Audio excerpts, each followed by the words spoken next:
La TVCRA est au cœur des préoccupations des gens d'ici depuis plus de 45 ans. C'est donc un honneur pour moi de soutenir et de contribuer à l'essor de la télévision communautaire de la région des Appalaches. Bon visionnement.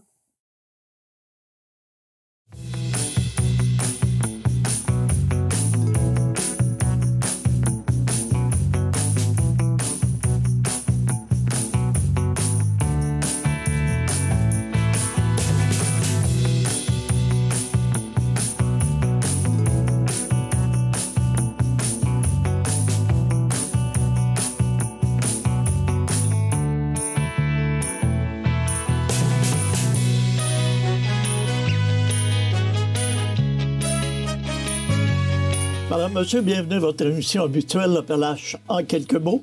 Alors, une émission un peu spéciale cette semaine, puisque nous avons d'abord un invité, et il s'agit du maire de la ville de Thetford Mines, Monsieur Marc-Alexandre Brousseau. Monsieur Brousseau qui va nous entretenir du nouveau rôle d'évaluation et du budget 2025.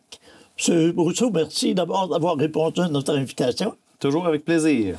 Alors, d'abord, si on parlait du nouveau rôle d'évaluation, un rôle d'évaluation, c'est d'une durée de 3 ans toujours? Oui, exactement. Donc, à tous les 3 ans, toutes les municipalités font refaire leur rôle d'évaluation. On se souvient que l'évaluation s'est faite par un évaluateur indépendant. Chez nous, c'est Vinbec qui a le contrat de faire ça. Donc, la ville, on ne choisit pas la valeur des maisons, on reçoit la valeur qui est déterminée par l'évaluateur. À tous les 3 ans, on fait vraiment une refonte de tout ça en fonction des transactions qu'il y a eu et c'est influencé aussi par les transactions qui sont immédiates là, dans notre quartier. Là. OK. Et est-ce qu'il y a des années où des rôles d'évaluation où ça bouge ou à peu près pas?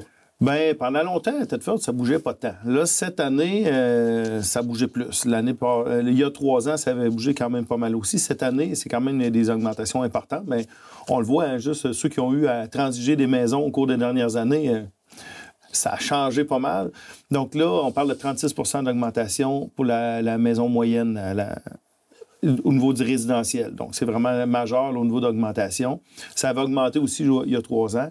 Ce qui est intéressant cette année, c'est important de le mentionner, c'est que nous, on est tout un peu nerveux quand on reçoit le rôle d'évaluation parce que vous savez qu'il y a un seul taux de taxe résidentielle. Puis si les valeurs varient de façon différente d'un endroit à l'autre, ça crée des distorsions un peu. Ça fait en sorte qu'il y a des gens qui vont avoir des comptes de taxes qui baissent, qui sont bien contents, mais des gens qui peuvent avoir des comptes de taxes qui augmentent beaucoup, qui ne sont pas contents. Ça s'est produit la dernière fois avec un quartier où les valeurs avaient augmenté beaucoup plus qu'ailleurs. Cette fois-ci, bien, heureusement, là, les petites vérifications qu'on a faites nous indiquent qu'un peu partout en ville, ça a augmenté à peu près dans la même proportion. OK. On parle de 36 % dans le communiqué. À un moment donné, il y a un chiffre de 39,5 % C'est quoi la distinction? Là, je me rappelle pas exactement là, au niveau du 39 % là, je pourrais pas dire. Bon. OK. Et quand on parle de 36 % c'est vraiment basé sur la valeur de vente des maisons? Oui, c'est vraiment là, un historique de transaction qui est faite par notre évaluateur.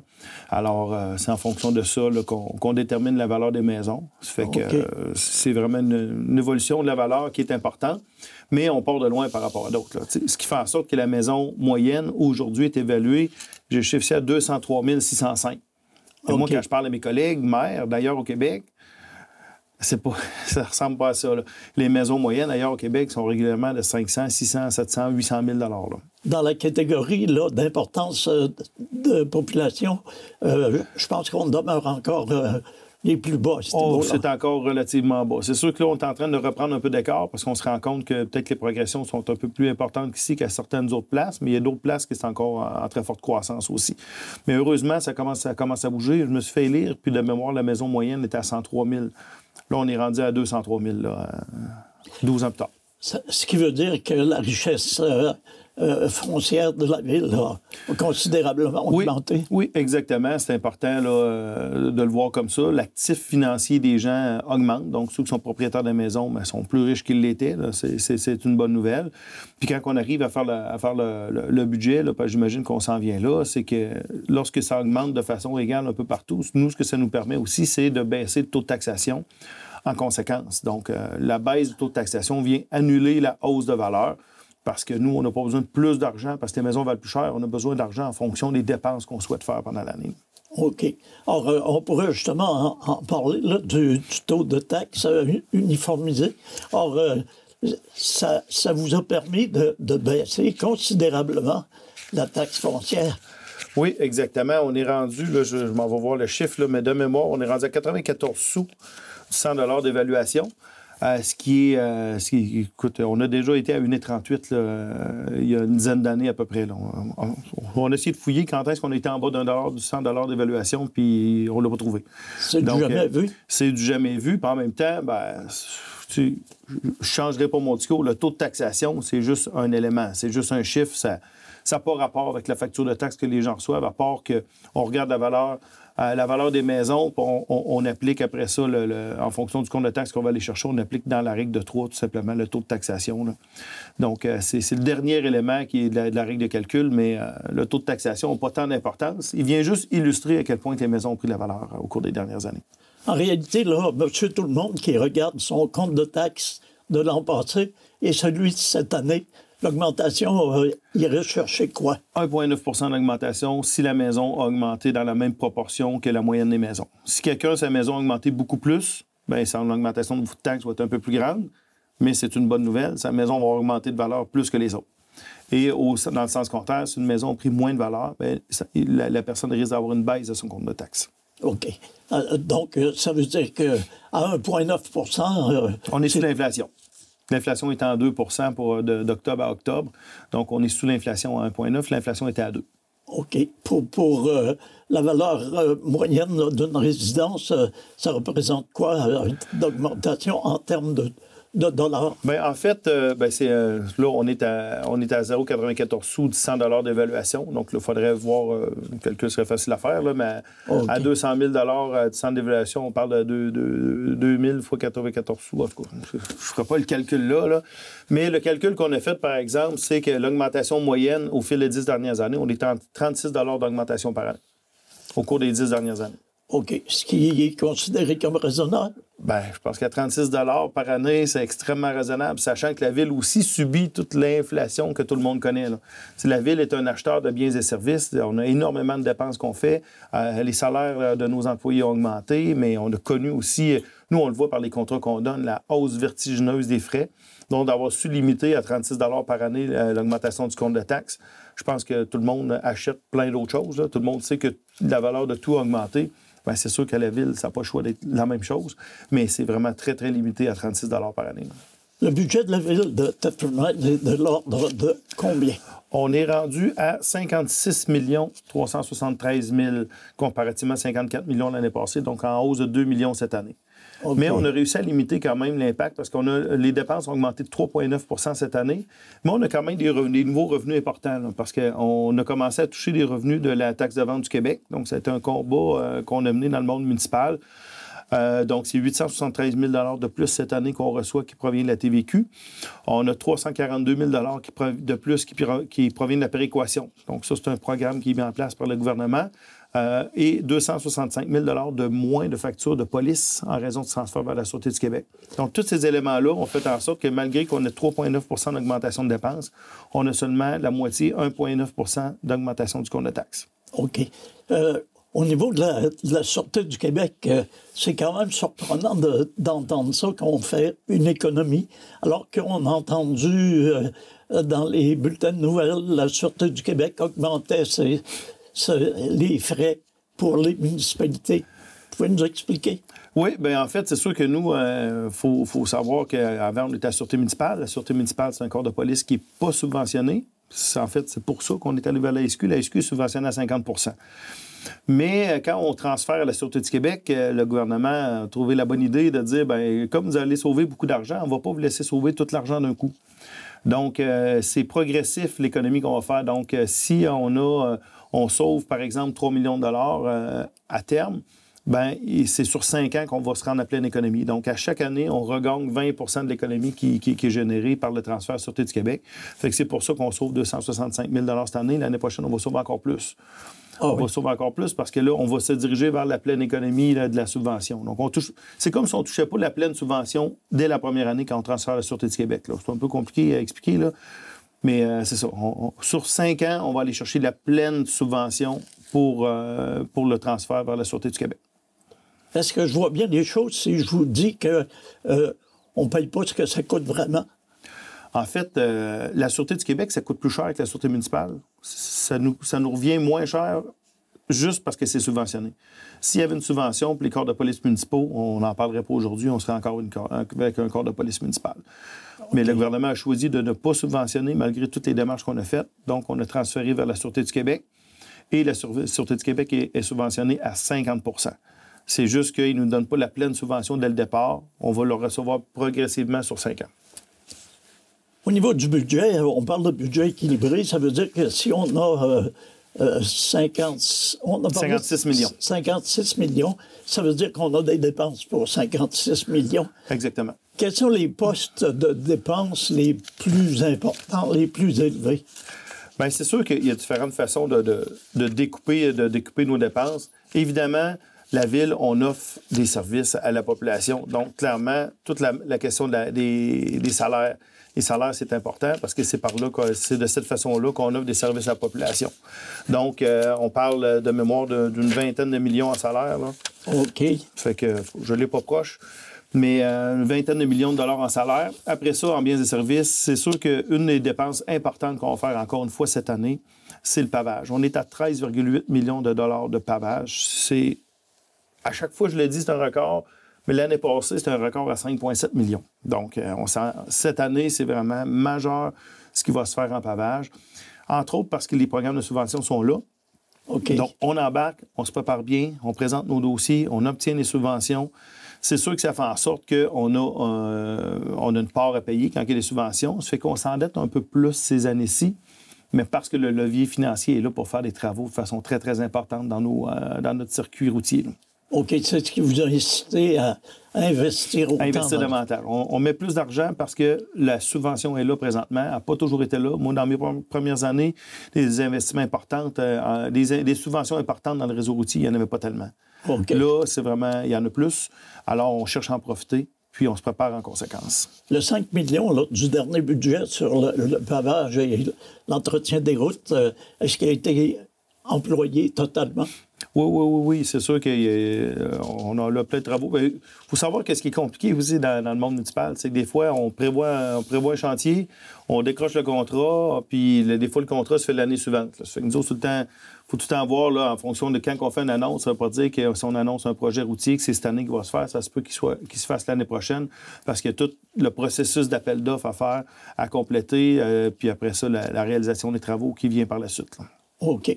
Alors, quand on regarde le budget, là, ce sont les deux postes qui commandent davantage de oui, puis c'est sûr que toute la notion des loisirs aussi, par nos piscines, nos arénas.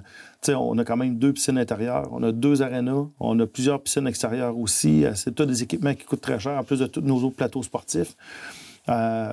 On a le complexe sportif intérieur aussi qui est en construction présentement, là, qu'on est associé avec le cégep. Okay. Donc ça, on a payé ça d'un seul coup, notre portion à nous. Dans quelle proportion? En fait, le monde municipal, écoute, ça fait longtemps que je n'ai pas vu les chiffres, là, mais de mémoire, c'est-tu 3 ou 4 millions que le monde municipal mettait là-dedans. La MRC a embarqué avec nous, et c'est vraiment une belle chose. Donc, la Ville, nous, on avait notre part à nous à payer. Alors, on se souvient que nous, on a, sur le compte de taxes, les gens voient probablement, il y a une ligne qui est pour une réserve pour infrastructures sportives et culturelles. Donc, c'est à partir de ces montants d'argent-là qu'on a amassé au fil des années, qu'on a pu payer d'un seul coup notre contribution pour le complexe sportif. OK. Cette taxe spéciale-là, elle s'élève à combien? En fait, c'est 2 sous du 100 $ d'évaluation. Ça représente maintenant à peu près 550 000 $ par année qu'on ramasse pour ça. Donc, ça nous permet justement de voir un peu plus d'avant les projets qu'on veut faire parce qu'on a quand même fait une assez longue réflexion sur les infrastructures sportives de la Ville et culturelles. Et on a une bonne idée vers où on va aller, mais ça va prendre des subventions, par exemple, pour pouvoir aller de l'avant. OK. On n'a pas parlé des revenus, mais on sait que les revenus, c'est presque strictement la taxe. Exactement. C'est presque juste la taxe foncière, là, encore plus que dans d'autres municipalités, parce qu'on est moins subventionné que dans d'autres municipalités. Les grandes villes, entre autres, ont énormément d'argent qui leur tombe sur la tête. Là. C'est complètement fou de voir ça. Mais nous, on est quand même là, à une très grande proportion. Là, je pense qu'on est à 74 % qui vient de la taxe foncière. Puis on ajoute à ça 6-7 % des enlieux de taxes. Les enlieux de taxes, c'est les taxes que le gouvernement paye pour ses bâtiments à lui. Donc, c'est sûr qu'à 80 % c'est presque juste la taxe foncière parce qu'il y a une partie des autres revenus, c'est pour les services rendus, c'est les inscriptions aux services de loisirs, entre autres. Ça fait que ça, c'est pratiquement in and out. Là. Ça fait que pour les services de la ville, en général, qu'on donne, c'est presque uniquement la taxe foncière qui sert à payer ça. OK. En ce qui concerne les projets, on sait que l'an dernier, vous aviez de très nombreux projets, dont un majeur, celui du bassin de rétention. On pourrait peut-être s'en glisser un mot. Ben oui. On en est rendu où avec les travaux?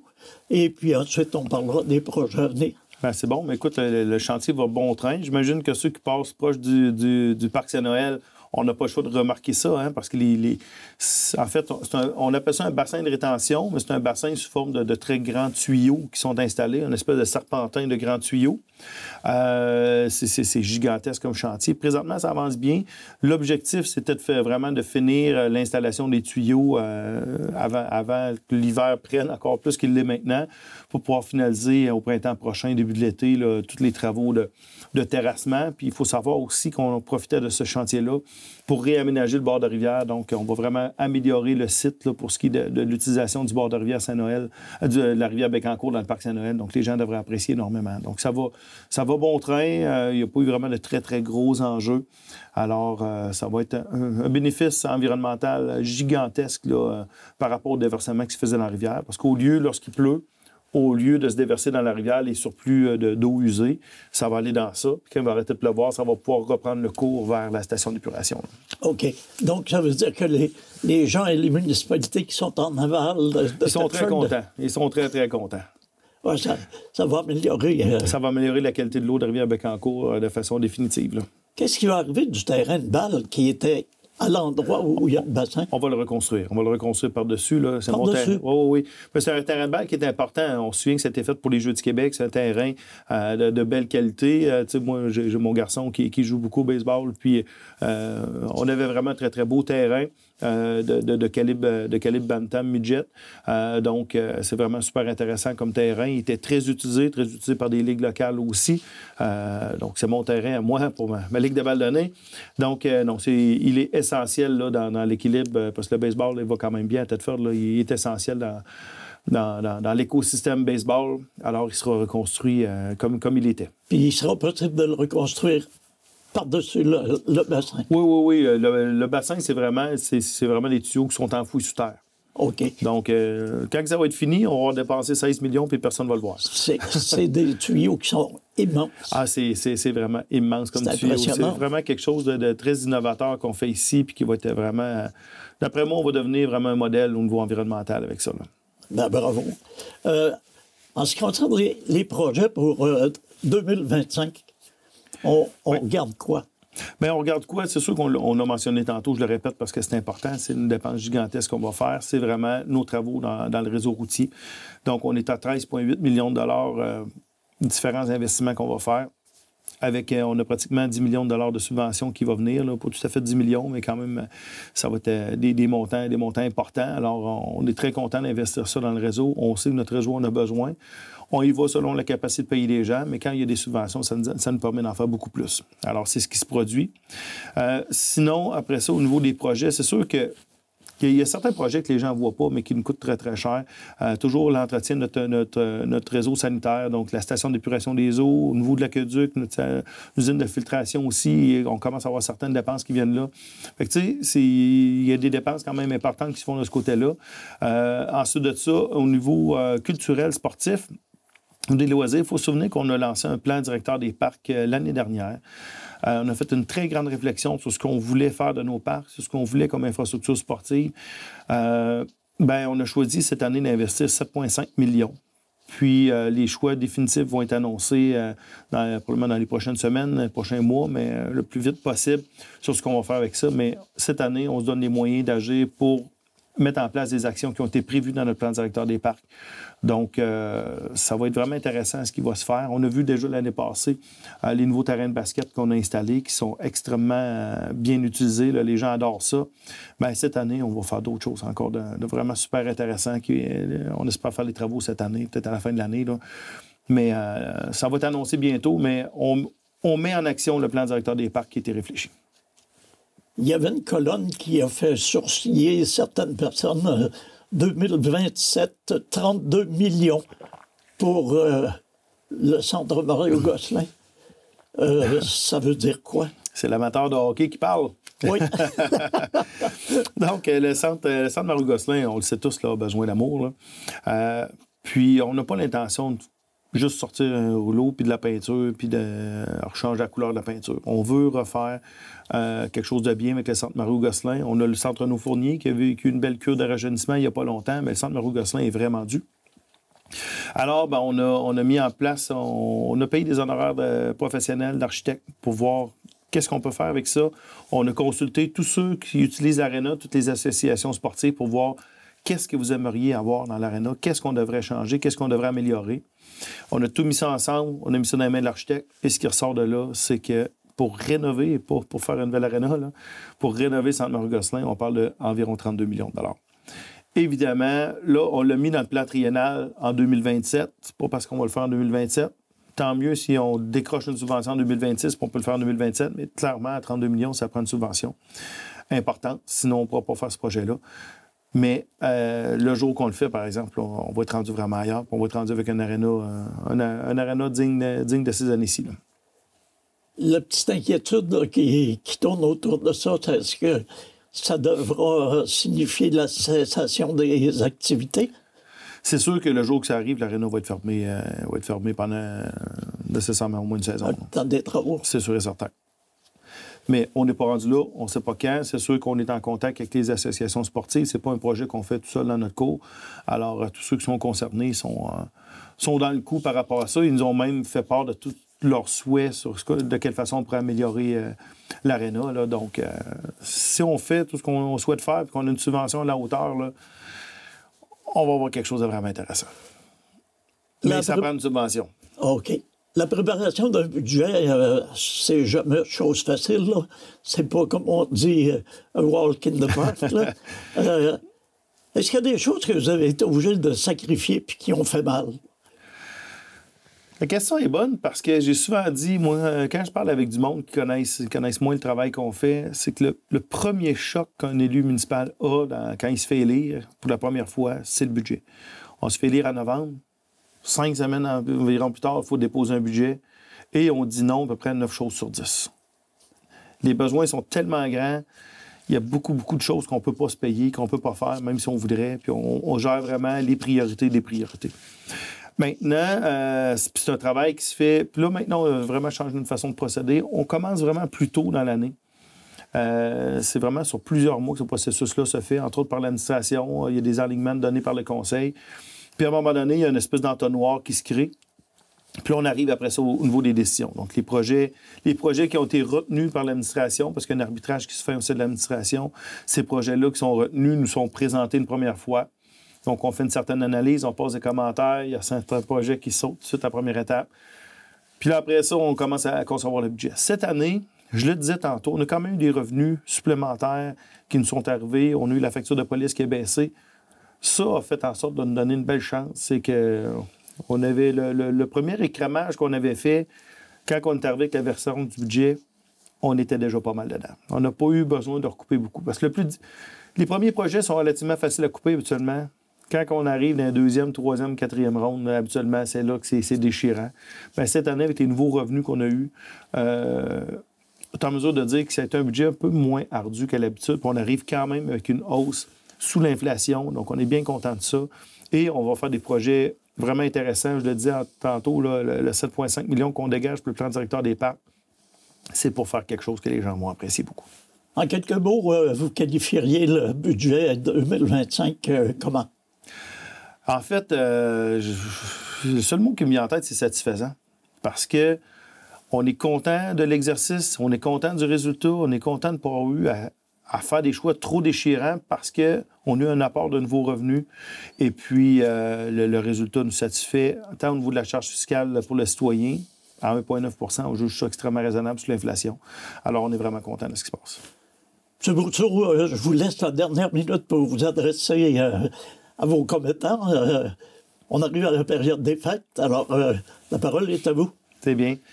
Alors, ça me fait plaisir, au nom du conseil municipal, de souhaiter à tous nos concitoyens de Thetford, mais aussi à titre de préfet, tant qu'à y être, aussi à tous les citoyens de la région, un excellent temps des fêtes. C'est un moment super important pour prendre une pause, pour prendre le temps de s'occuper de nos proches. Alors, très, très joyeux Noël à tout le monde et une belle année 2025. On vous souhaite qu'il y ait autant de projets chez vous qu'il y en a chez nous. Ah, M. le maire, on va remercier infiniment de vous être prêté à cette émission et on espère qu'on aura l'occasion en 2025 de se revoir dans le cadre de telles émissions. Ça me fera plaisir. Merci beaucoup. Joyeux Noël à vous aussi, Messin. Merci. Alors voilà, c'est ce qui met un terme à notre émission cette semaine. C'est également la dernière émission avant la période des fêtes. Alors, c'est Nelson Fecteau qui vous remercie d'avoir été des nôtres. Je vous invite à être à l'écoute le 13 janvier prochain pour la reprise de nos émissions Appalaches en quelques mots. Je profite de l'occasion pour vous souhaiter un joyeux temps des fêtes et, comme on disait à l'époque, santé, bonheur et prospérité. Passez une excellente période des fêtes. Prenez soin de vous et prenez soin des vôtres.